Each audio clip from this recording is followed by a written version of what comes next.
Emily Skor, CEO.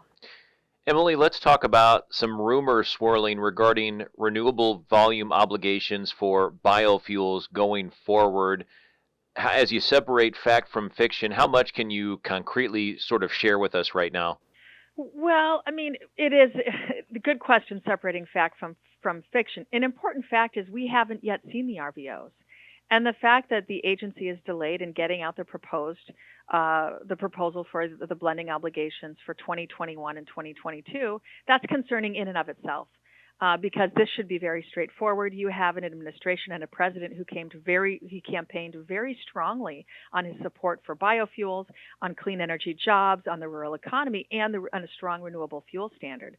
So that fact is disconcerting. We are hearing rumors that maybe the proposed obligations are going to be lower than anticipated, maybe lower than last year. We haven't seen any numbers, so we can't confirm that.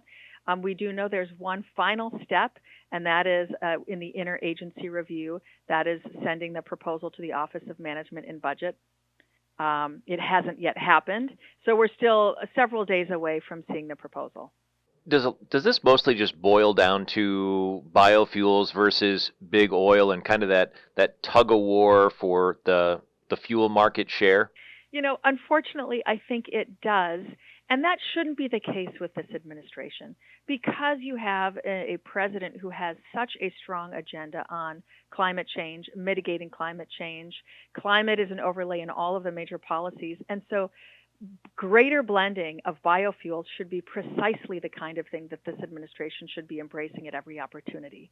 And so we really look at these upcoming RVOs. It's the first big test of Biden's commitment, not only to biofuels, but to decarbonizing the transportation sector as quickly as possible. We're almost to the ninth month of 2021 already. And I guess as I think about what has transpired within the ethanol industry, the Supreme Court rulings here in the last couple of months come to mind right away. But it's probably not all bad. I mean, you think about last year and the pandemic's impact on travel, and you had ethanol plants that were closing their doors. And I would think that from a demand perspective, things are probably a lot better than a year ago, right? You're right. From a demand perspective, we certainly are very much on the road to recovery, and that's as Americans returned to driving, and drivers elsewhere around the world did. So from that perspective, we're not quite where we were in 2019, but we're certainly much better off than where we were in 2020. Having said that, yes, we've had a couple losses in the courts that were unexpected and disappointing, and so now we just have to pursue other avenues. And so we have to overcome some of those losses. We're looking at what can we do through legislation at the federal level, what can we do through this administration. So not pleased with the court decisions, but overall, I mean, the industry, we are poised to be able to do so much more for this country, for affordable fuel and for clean energy. And so that's what really excites us right now. We want to be part of the conversation because we know we're part of the solution. As we think about some what-if scenarios, if the administration proposes RVOs that are below year-ago levels, will there be a fight, whether it's from members of Congress that support biofuels, whether it be from groups like Growth Energy, or will this just have to be a tough pill that is swallowed once these RVOs are proposed and laid out? There will absolutely be a fight, and we will be, I think, appropriately outraged, quite frankly.